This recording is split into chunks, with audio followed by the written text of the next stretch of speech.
कैसे इरादा बनाया आपने फोर्सेस ज्वाइन करने का?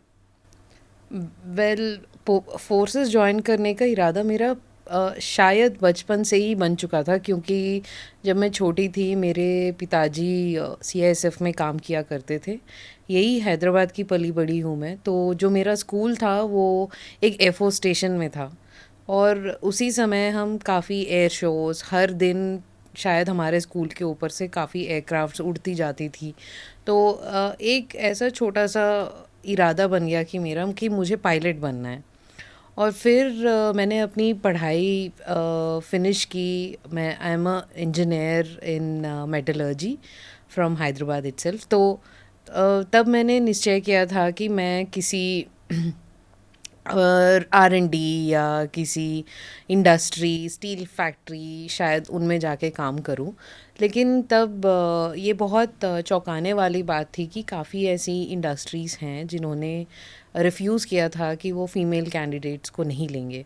हाँ, क्योंकि मैं भी जहाँ तक जानता हूँ मेटलर्जी फील्ड से एक तो बहुत छोटा फील्ड है और बहुत कम लोग होते हैं इसमें, और ज़्यादातर आपका काम सब बड़ी फैक्ट्रियों में जहाँ बड़े बड़े मशीन्स बन रहे हैं वहाँ होता है। तो लेडीज़ कम ही होती हैं इसमें, नहीं? एक्चुअली स्टूडेंट्स ही कम होती हैं फर्स्ट ऑफ ऑल, एंड जो इन फैक्ट्रीज़ में काम करती हैं डेफिनेटली कम होती हैं। तो वो शायद विलिंग नहीं थे कि एक महिला आके फील्ड में काम करे। तो ये चौंकाने वाली बात थी, लेकिन फिर भी मैं अप्लाई किए जा रही थी। और उसी टाइम मैं एक इंटर्नशिप कर रही थी एक डिफेंस ऑर्गेनाइजेशन से हैदराबाद में। और मेरा काम एक मिसाइल कंपोनेंट को तैयार करने में था। उसके रिलेटेड जो भी रिसर्च होती थी उस पे काम करना था। तो तब मैंने निश्चय किया कि क्यों ना इसके यूज़र साइड में जाया जाए। और उसी उसी टाइम एक न्यूज़पेपर में एडवर्टाइजमेंट आया कि navy is looking for officers to join the naval architecture branch of navy. और उसमें बीटेक मेटलर्जी भी शामिल था। और ये कोई रेस्ट्रिक्शन नहीं था कि महिला महिला नहीं जेंडर चाहिए। न्यूट्रल एडवर्टाइजमेंट जेंडर था। न्यूट्रल एडवर्टाइजमेंट था। They were just looking for officers, male and female, that was only mention. तो ये मुझे काफ़ी इंटरेस्टिंग लगा और मैंने अप्लाई किया।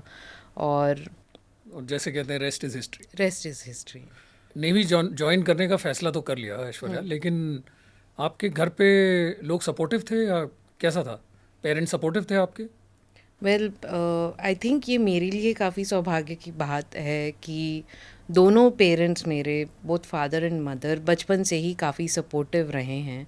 और जो जनरल न्यूट्रल ट्रीटमेंट रहा है वो घर पे भी रहा है कि I have a older brother. और मुझे उनसे कभी अलग नहीं ट्रीट किया गया, या ऐसे नहीं कहा गया कि सिर्फ लड़का बाहर के काम कर सकता है, लड़की घर के काम करेगी। ऐसा कुछ नहीं था। सो काफ़ी इंकरेजमेंट थी पेरेंट्स के साइड से कि अगर इसी में मेरा मन था कि मैं नेवी जाके ज्वाइन करूं। तो रेजिस्टेंस पेरेंट्स से नहीं था, लेकिन होता है, ऐसा होता है जनरली कि रिश्तेदार या आसपास के फैमिली फ्रेंड्स बोलते हैं कि एक ही लड़की है। एंड ऐसा भी हुआ था कि मैं पहली ऐसी पर्सन हूँ जो अपने फैमिली से आर्म्ड फौज फोर्सेस में में है। ज्वाइन कर रही थी। तो ज़्यादा जानकारी किसी को नहीं थी, लेकिन नहीं भेजना चाहते थे क्योंकि आई थिंक एक specially people coming from south India, there is a एक ओपिनियन रहता है कि फ़ौज में एक जाएंगे तो जंग झिझक होगी, होती है। और हाँ। एक ही बेटी है, आप क्यों भेजना चाहते हैं।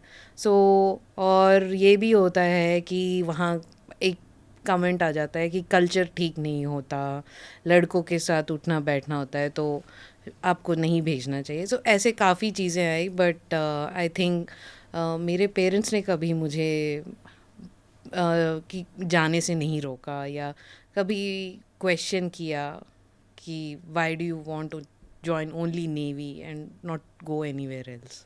पेरेंट्स तो सपोर्टिव थे, लेकिन आसपास के लोग, रिश्तेदार वगैरह काफ़ी, ये उनकी तो अलग होता है। स्टोरी थी। आई थिंक मेरी 10 साल की सर्विस में नेवी में हर टाइम कोई ना कोई आके ये डेफिनेटली बोलता है कि रिश्तेदारों में?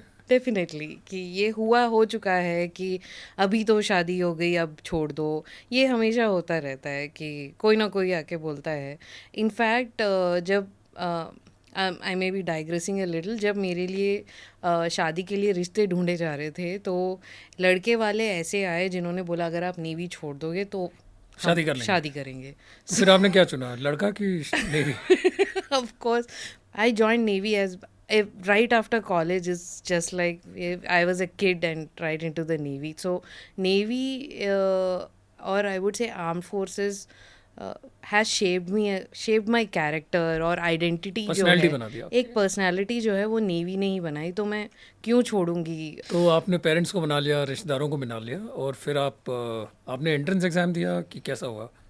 सो उस समय it was directly SSB interview at SSB. Okay. तो जब मैं एसएसबी देने गई तो मुझे ये पता चला कि नॉट जस्ट मेरा पहला अटैम्प्ट था, लेकिन जो मेरे साथ में आई हुई थी, आई सॉ बहुत सारी ऐसी लड़कियां जो मेरी अब बैचमेट्स हैं, जिन्होंने जो कई अटैम्प्ट्स दे रही थी. तो ये मुझे पता चला कि people are passionate to join the armed forces. तो मैंने सोचा जब इतने पैशनेट लोग हैं तो कुछ तो बात होगी कि लोग नेवी ज्वाइन करना चाहते हैं या आर्म फोर्सेस ज्वाइन करना चाहते हैं.